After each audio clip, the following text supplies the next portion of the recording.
कि बारे वफादार हो कि रम सूरत यादो भैया हमरो दिल के दिलदार हो। रम सूरत यादो भैया हमरो दिल के दिलदार हो। रम सूरत यादो भैया हमरो चले ले नेता जैसन, चले ले नेता जैसन बारे वफादार हो। रम सूरत भैया दिल के हमरो बारे दिलदार हो। रम सूरत यादो भैया हमरो दिल के दिलदार हो। रम सूरत यादो भैया हमरो सबरे गरीबा बन के आन शान बान हो। सबरे गरीबा बन के आन बान शान हो। गाँव समाज के बढ़ावत सम्मान हो। गाँव समाज के बढ़ावत सम्मान हो। चले ले नेता जैसन, चले ले नेता जैसन बारे वफादार हो। रम सूरत यादो दिल के बारे दिलदार हो। रम सूरत यादो भैया हमरो दिल के दिलदार हो। रम सूरत यादो आपने ही बनाई ये हालत मेरी, आपने ही बनाई ये हालत मेरी। आप ही पूछते हो कि क्या हो गया, आप ही पूछते हो कि क्या हो गया।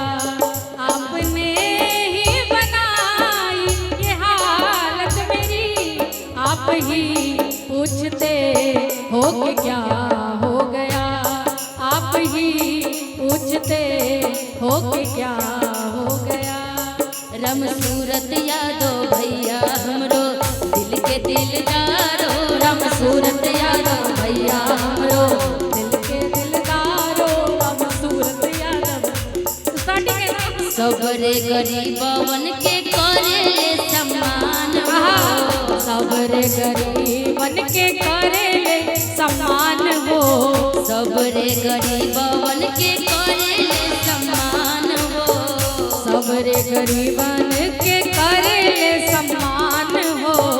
इनके बनौले राखस अपन भगवान हो।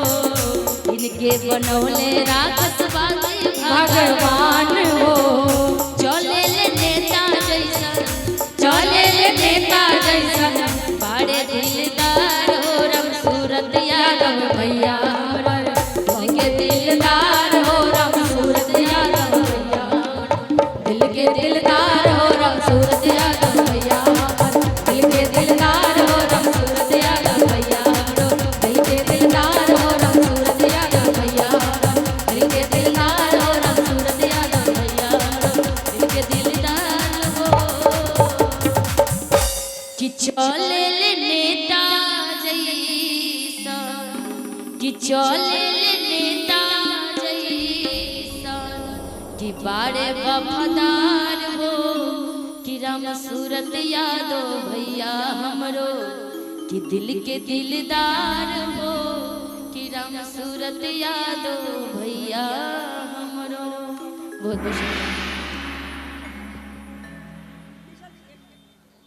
हेलो।